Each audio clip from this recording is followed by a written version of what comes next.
Bonjour, alors pour cette séance, c'est de la motricité fine que nous allons faire avec de la pâte à modeler et des graines et également un crayon. Vous allez pouvoir utiliser cette séance avant de revenir au cabinet, mais également après, puisqu'avec les nouvelles barrières sanitaires, je n'utiliserai pas la pâte à modeler, je ne peux pas la désinfecter.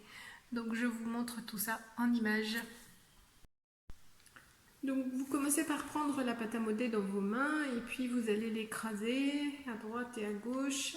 On écrase très fortement et puis on réécarte les doigts. On peut avoir ce mouvement de flexion, extension des doigts.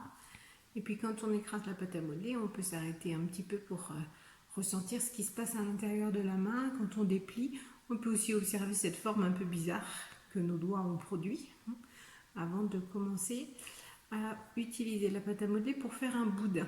Donc dans nos mains, on commence à faire une forme de boudin.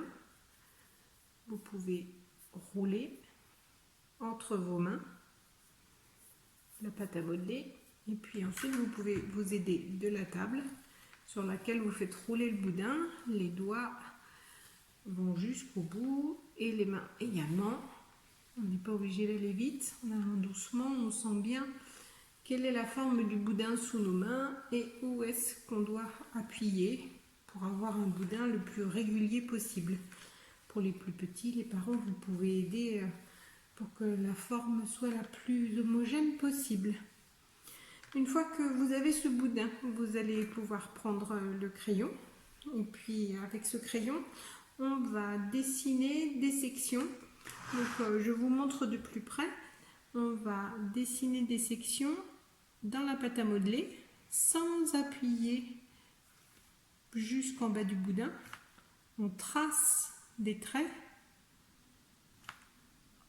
à côté de l'empreinte de doigt qu'on a laissée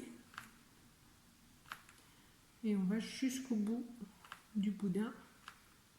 Et ces sections-là, elles nous forment plein de petits morceaux de pâte à modeler que nous n'avons pas découpés. Il ne faut pas appuyer trop fort avec le crayon.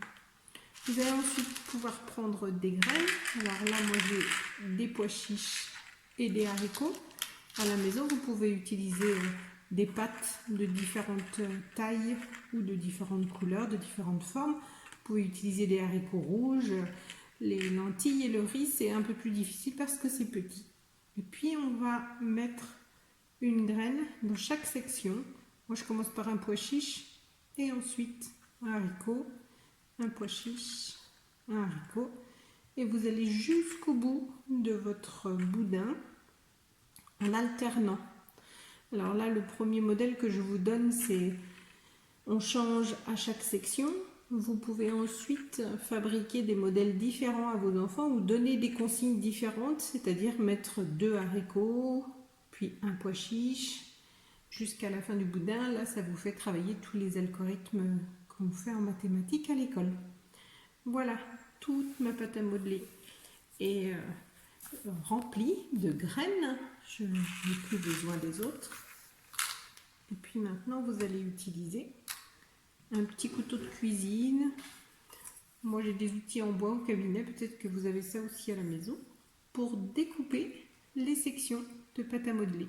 Donc cette fois-ci, on va appuyer plus fort. Les graines s'en vont, mais c'est pas grave. Vous allez découper tous les morceaux de pâte à modeler, toutes les sections, jusqu'à la fin. Prenez bien le temps. Là, je vous montre un petit peu plus vite pour que la vidéo ne soit pas trop longue. Une fois que vous avez découpé tous vos morceaux de pâte à modeler, vous allez pouvoir enlever les graines, celles qui ne sont pas enlevées.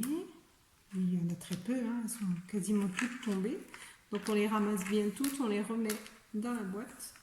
Et ensuite, vous allez remettre votre pâte à modeler dans la boîte, morceau par morceau, avec le crayon que nous avons utilisé tout à l'heure. Vous piquez la pâte à modeler et vous descendez vos doigts le long du crayon. Vous poussez la pâte à modeler. Ça nous fait travailler tous ces mouvements de doigts qui vont être nécessaires ensuite pour l'écriture. Je prends ma pâte à modeler, je la pousse. Donc La deuxième main, elle peut tenir le pot. Ça, c'est un bon appui aussi pour les plus petits. Et je ramasse tous mes morceaux. Je pousse avec l'index, le majeur, mes morceaux. Je ramasse tout ce que j'ai fait tout à l'heure. Donc voilà, là vous avez l'utilisation de la pâte à modeler. Vous pouvez faire des vagues aussi, vous pouvez rajouter des graines, compliquer les algorithmes que vous proposez aux enfants. En tout cas, amusez-vous bien.